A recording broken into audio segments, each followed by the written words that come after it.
imagining here. So that was the negative and critical part. The final part of the paper now is the positive and optimistic part. So what is then, what can we still use of Brentano's ideas of descriptive psychology? I think what may help us here is to see that the situation today for philosophy and psychology is very different from the situation in the 1870s when Brentano was working. So in the 1870s, what we had is that psychology and philosophy were closely intertwined. They were working in the same department, writing books on philosophy and books on psychology. Think of Wundt or think of William James. They were all philosophers and psychologists at the same time. The pressure was from physiology, as I said, because it threatened that kind of link. Take away the psychology from the philosophers and leave them with their own philosophical speculations and turn psychology into a physiological science. And the challenge, therefore, was to find a position that could retain this connection. The connection that was already there, why philosophy and psychology should still belong together. That was in the 1870s. 120, 140 years later, it's exactly the opposite. Psychology is an established and independent sciences. They do their work in a different building, in a different faculty. So what we need today is some broader understanding of the mind that shows how psychologists and both philosophers could work together in an interdisciplinary way to forge again this connection that has been lost over the last 100 years. So how to arrange cooperation, that's the issue today. And here's a new image by which we might replace this pyramidal picture. So we start now when we discuss the mind with neuroscience on the left, then we turn from neuroscience into psychology, where neuropsychology is the overlapping area. Then from psychology we move on into philosophy of mind with an intersection, and finally we see that philosophy of mind has intersections with other areas of philosophy, epistemology, ethics, decision theory, logic, you name it. So when we look back then, we see that Brentano might still say was right, that psychology does have still an impact on philosophy because we have philosophy of mind today as a major discipline within philosophy, and philosophy of mind overlaps with psychology. And he was also right that this is a kind of connection that then exists between philosophy on the one hand and the natural sciences.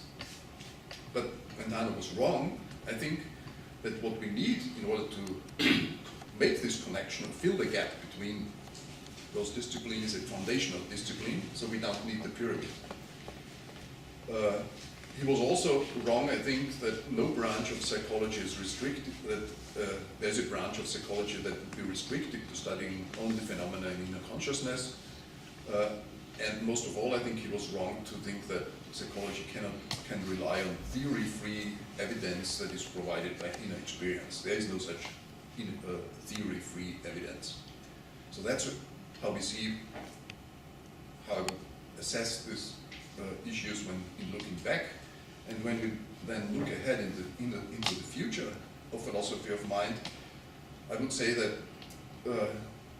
what still is important and will be important is that we want to understand how the sciences that deal with the mind change and enrich our folk psychological vocabulary.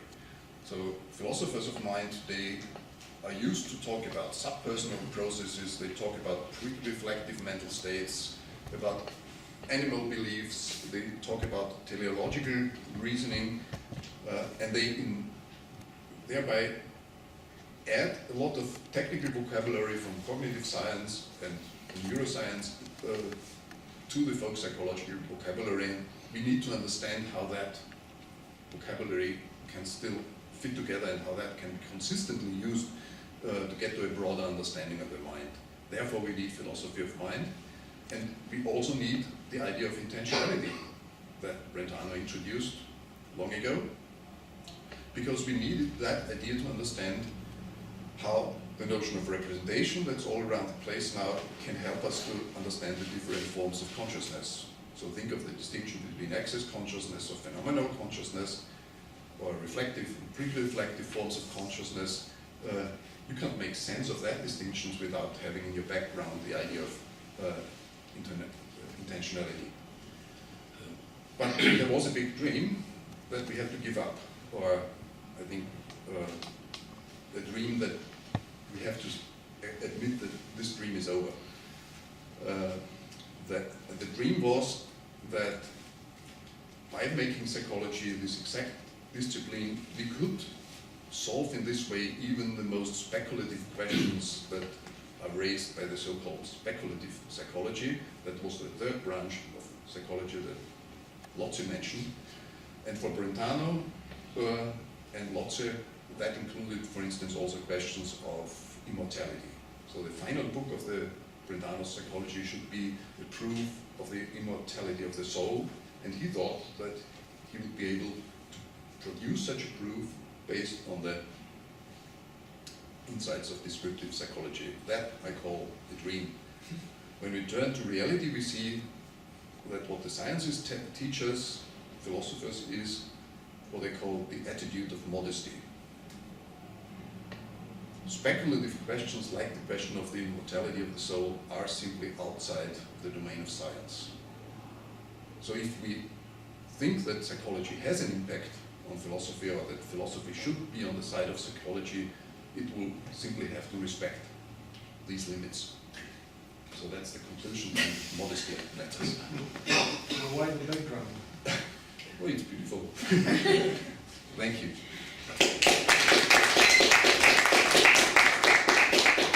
Thank you very much for your lecture. I am sure that we have a lot of questions or some comments about the topics which was presented. Please, Mr. President. I apologize because my English is not, it's bad, but I think that your picture it's an answer to Kant, because Brentano takes this pyramid of sciences from Kant, and in Kant there is the social science, and here is the psychology. I'm not so sure that Brentano was very convinced about this pyramid of sciences, because that can be a transitory solution in 1874 for his empirical psychology. And it's possible to ask what is the relationship between the program of the empirical psychology, Brentano, and the descriptive psychology. It's a continuity between the two programs, it's a discontinuity, or it's a change between the two programs. Because in the empirical psychology, there are some places where Brentano speaks about a psychology which ground on the laws of the succession of physiological phenomena, and this psychology is not the descriptive psychology, but it's very important to Brentano, and he didn't think that he wanted to distinguish this psychology from the descriptive psychology. I'm not sure that the program from the empirical psychology is the program of the descriptive psychology. it may be a change between the two programs. And what do you say about Mill? There is here Mill says that to find out what phenomena are related to each other as causes and effects, but that is a genetic point of view. It's not descriptive. Also, the question is, how do you see this relationship between the two programs? And what do you mean about these passages in Brentano's empirical psychology, about these laws of the succession of physiological phenomena, which are very important for the program of the psychology? So the first suggestion you make is that this pyramid really comes from what is called. Yes, you must. There is a remark in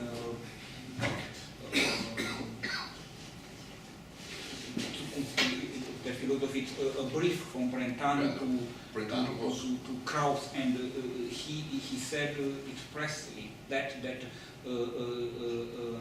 he had too much pointed this thesis in his inaugural lecture in Wien. Mm-hmm. So Brentano was extensively writing on Kant, and as far as I remember it, his main point, but you may correct me, was that Kant simply overlooked the important role, or didn't put enough emphasis on the important role of psychology. So Kant thought that was focusing on sociology as the new discipline, and he didn't think that psychology played a large role in the foundations of psychology, in the foundations of the social sciences. So Brentano simply added here this triangle of psychology, that this is the important discipline on which the humanities, including the social sciences, would include. So, but I'll check again this passages on Kant. But I think that this pyramid with the psychology playing this major role, this is really Brentano's pyramid and not Kant's pyramid, because Kant wouldn't give psychology such a distinctive role here. You have the same in Kant say not to psychology but to social science. Yeah. Social science, and you have the psychology, natural sciences. In Kant you find chemistry, then physics, and so. Yeah. So, But even if you took it from Kant, what is the problem? I fail to see the relevant point about this. Is it just a matter of who drew what diagrams, or? So concerning Mill, I think that may be a misunderstanding. I can clarify that quickly. So in the first part of this quotation, he talks about genetic psychology, about the causes and effects, but the very last sentence, look at that. The first step, an indispensable first step in this is the mental partition. So before we can ask about causes and effect, we have to do the analysis of these complex phenomena. This analysis by itself will not give us the answer that we are seeking about the causes effect, but it's an indispensable first step. And that's exactly I think the point that Brentano was taking up. So there's no difference at all, I think, that fits in here between Mill's positions and Brentano's position. Or I don't see it, but there's an important distinction there. And then, what was the other point that we were making? I forgot the third point.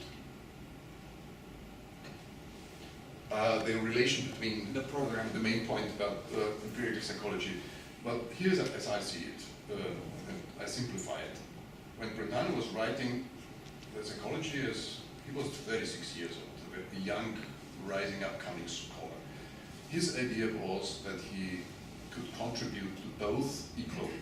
So he wrote his contributions mainly to Sinnespsychologie, psychology of the sensory organs, and he thought of himself as a psychologist that was completely up to date on this scientific studies of physiological psychology. He made contributions to that. At the same time, he was also working on these questions of descriptive analytic psychology. Then his interests shift. He more or less shifted away from questions about sensory psychology into questions of descriptive psychology, but there was clear continuity, so there was no big change of mind. It just occurred to him that he now wanted to get on with his project of working out the foundations for aesthetics, his foundations for logic, his foundations for ethics, and that required not that he does his intensifies his studies of the sensory phenomena, but then he shifted over to those descriptive questions. So I see the descriptive psychology just as a continuation that Brentano was emphasizing at a time when he was mainly interested in developing this project of getting psychology into a close relation with these philosophical disciplines, and that brought him away from the sensory. I mean, as I said, the problematic cases here are the physical phenomena, because they are really at the borderline of genetic and descriptive psychology. You can study them by studying their causal ancestry, and you can also study them purely from a descriptive point of view.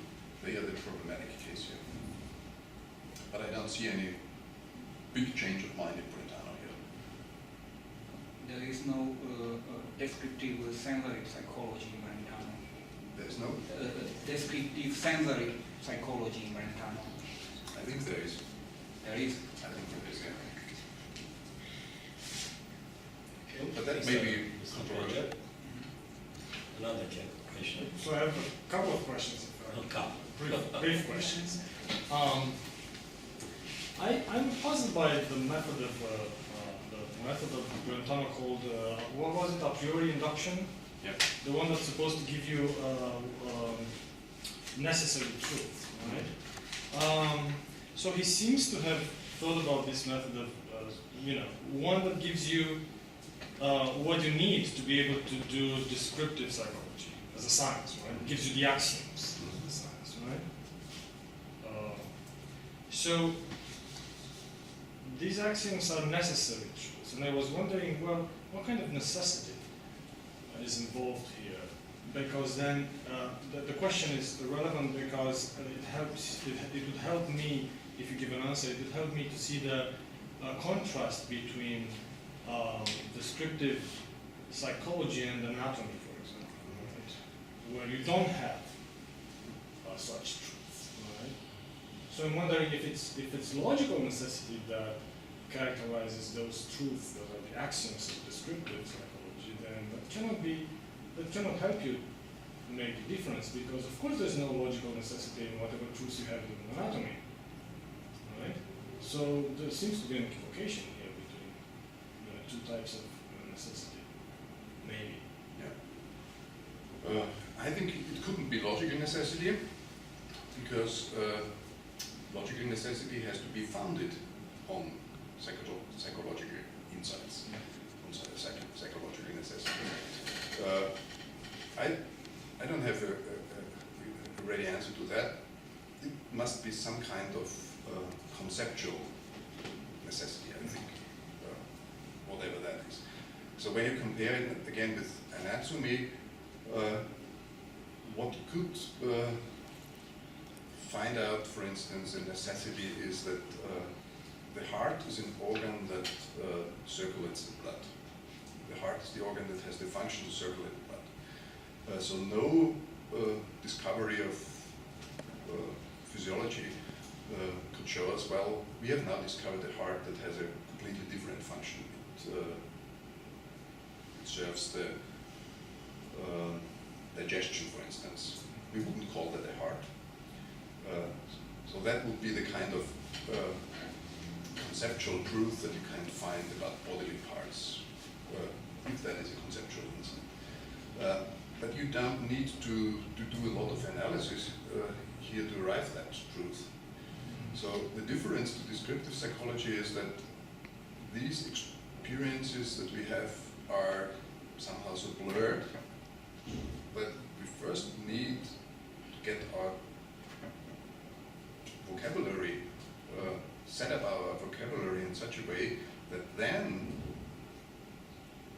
we can somehow extract, and this is this idea of the a priori induction, the general necessary truth that you discover in this experience once it is analyzed. So these experiences show a certain structure that necessarily belongs to that kind of experience, and you can't read this structural features of the experience as long as it is not properly analyzed. So it's somehow hidden there, and the kind of analysis that gives you, which you do not need, for instance, to find out that a heart is the organ that pumps blood.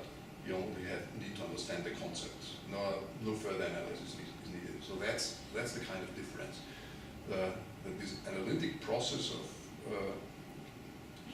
studying phenomenology, analysis of mental phenomena, is necessary for arriving at those kind of generalizations that you then, once you're there, recognize with self-evidence this has to be the case. Like you might find out that for conceptual reasons, the heart is the organ that pumps blood. Self-evident too. Yeah, but you. So it's the amount of analysis that you need to do. Yeah, that's the that matters. It's not that there are two different types of analysis.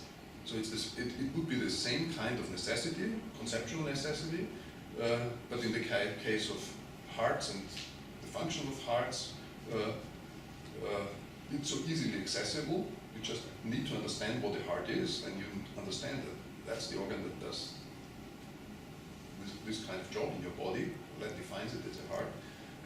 Whereas in the case of the mental phenomena, it's much, much harder to arrive at these conceptual insights. Therefore, you need descriptive psychology. Okay, I think this can be pushed a little bit, but I wouldn't be doing that. Let me ask you a different question.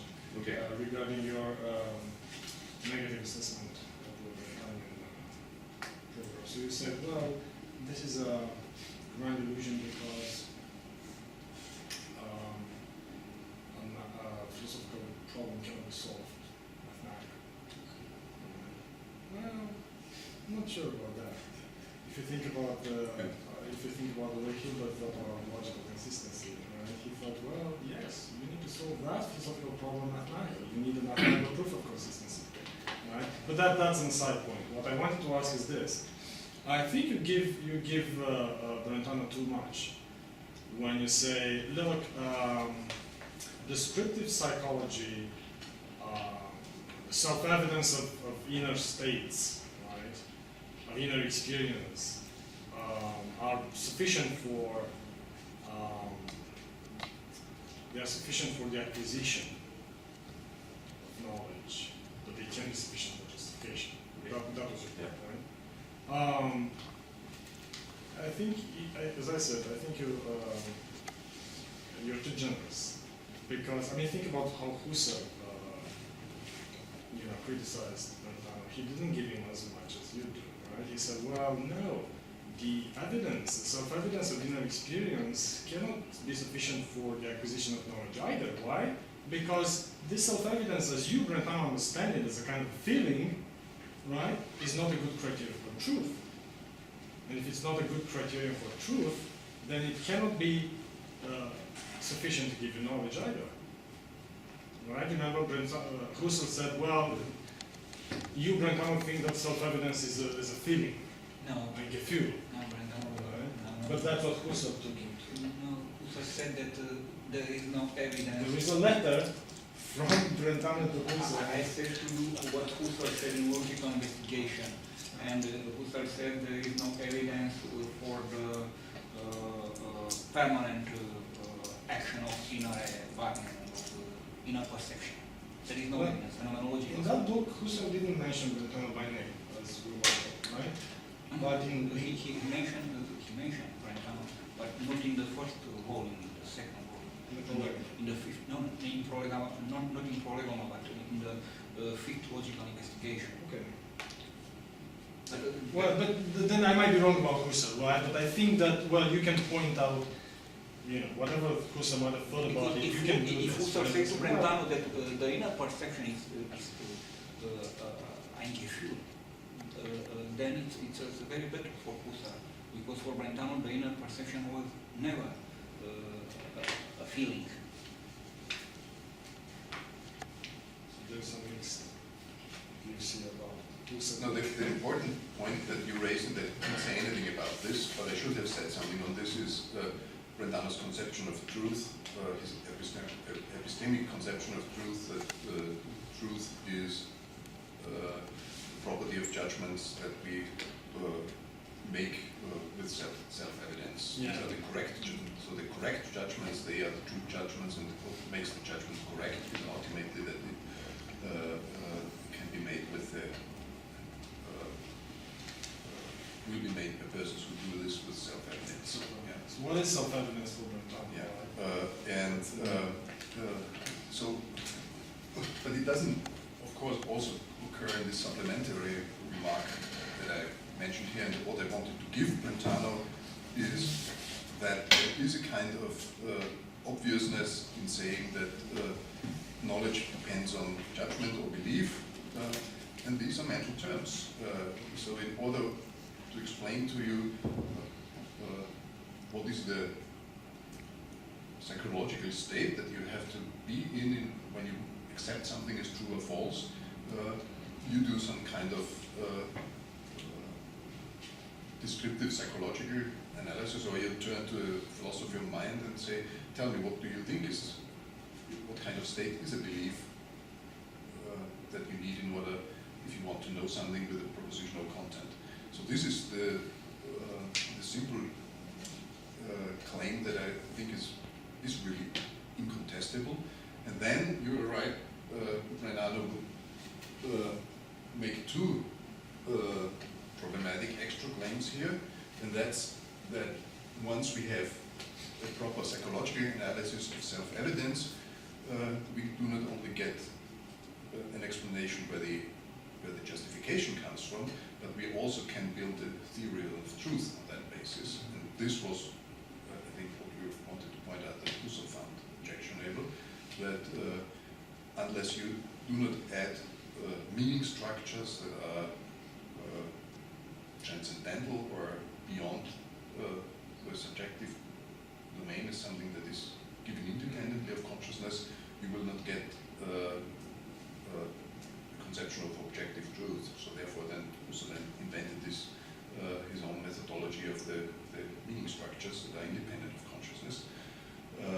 So the theory of truth is also an issue. But concerning your first point, I'm glad that I could be provocative here when I say philosophical problems cannot be solved in the same way as mathematical problems. Of course, what I meant was only very few ones. And I wouldn't deny, of course, that we have problems in philosophy of logic or philosophy of mathematics that at least look like problems that you can attack like you would do with a normal mathematical problem. But isn't this also true that it's typically of a philosophical problem in mathematics, that you always have to go back to your presuppositions in a way that perhaps the mathematician doesn't. So that's the kind of what makes it a philosophical enterprise, is that you're never on safe ground. You always can go back and reflect on your presuppositions. And somehow I think that Leibniz's idea of the characteristica universalis that was found so intriguing to both to Frege and Brentano, they had somehow what I call the grand illusion that you can put a stopping point to that.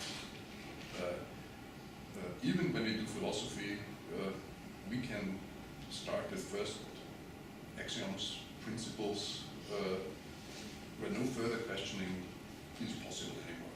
And I think that somehow goes against philosophy. I don't know of any philosophical truth that would resist any way of putting it into question and looking at it from a different angle, where what you think is self-evident then doesn't turn out to be so self-evident anymore. And so if that is characteristic of philosophy, then we end up with very few claims, for instance, that knowledge requires belief or things like that. So some analytic truths that we then might consider to be conceptual truth that are not really contestable, but then they are not very interesting. So all the interesting philosophical claims have been, I think, cannot be solved by such a procedure. But I would. How good was, I mean, speaking of Leibniz and Brentano, how good was Brentano's understanding of Leibniz's characteristic universalis? It seems that, I mean, I don't know, Leibniz doesn't seem to have this idea that you start with evident, self-evident truths and you derive, solutions to your problems in self-evident, or preserving self-evidence as you go along, right? I mean, Leibniz allowed for what you call blind reasoning. Did Brentano admit of anything like that in his descriptive psychological proofs of immortality or whatnot? Well, in the descriptive psychology, it just drops it in the name. What I have to go back now is to look at his lectures on history of philosophy, where he regularly was teaching whole sections on Leibniz. I'm not a Leibniz scholar myself, so I probably cannot really say how well informed his reading of Leibniz was, but it was clearly part of his lectures on the history of philosophy, and he knew that much about Leibniz so that he could teach substantial portions of Leibniz. I think that that's one of the problems in Leibniz, the characteristica universalis is perhaps a name for something that has evolved. Okay. And because my question has nothing to do with, I mean, it comes completely outside from the field because I know nothing of Brentano. I find it interesting to learn more.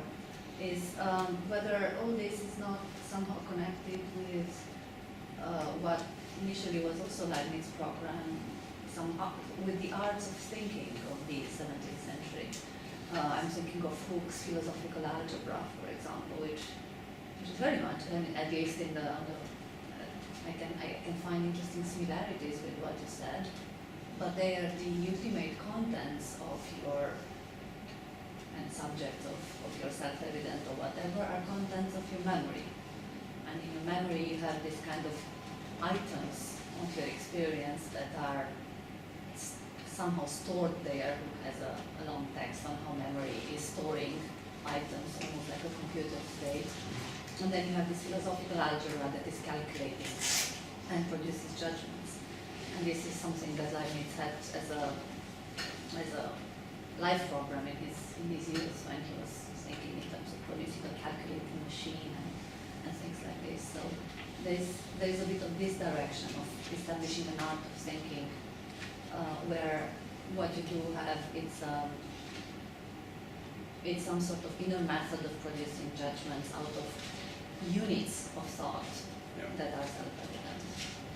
But that somehow goes against this idea of blind reasoning. So the units are self-evident, and then the machinery sets in and produces. But they might not be judgments, because in this tradition, like in Hooke and so on, they're not judgments. They are results of perceptions or sequences of symbols, or they're just bare contents of memory and so on. And judgment is a secondary procedure on which something applies to this raw basis and calculates. So once passing a judgment would require then at least connecting two Yeah. ideas, Yeah. and that connection would never be completely self-evident because it's complex or because of its It gets to be self-evident because you apply the right kind of philosophical algebra. Okay. So it is more like a calculus. Philosophical algebra is more like a calculus. You have these elements of the calculus. There is a psychological algebra by Brentano. Is it? Yes. Was he reading who? There are just Is it descriptive or descriptive. There are just three elements of the psychological life: presentation, judgment, and feeling. And there are the law in virtue of these elements are combinating. But what you just said, I think that's the intriguing idea that I call the grand illusion. So you start with something, simple ideas that are self-evident. They may be innate ideas, or they may be, probably they will be innate ideas in Leibniz. And then you have a method that somehow preserves this self-evidence, this algebraic method.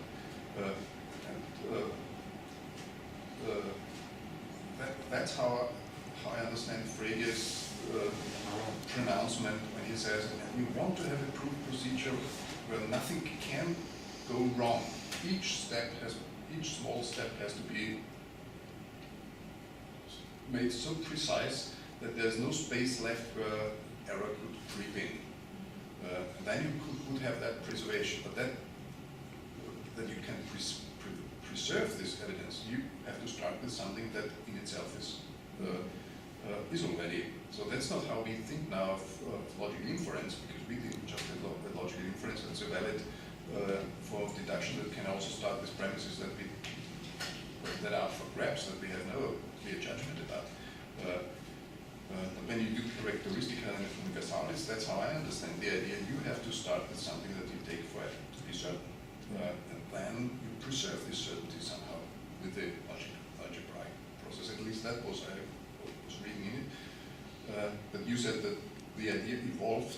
I think that this is one of the contentious debate or subject to debates between Leibnizians whether there is an evolution of characteristic universalis or not. I'm not a Leibniz scholar, but I remember hearing things to this effect. And it's a notoriously problematic thing in Leibniz. Yeah. So it would be interesting to know, for instance, whether Brentano had an opinion on this debate. That would be I probably. don't know that, but I would have to look into this. But there was another thing that you mentioned that might be interesting. I lost it, sorry. No, I think that was fine. Okay. Other questions or comments? If not, thank you all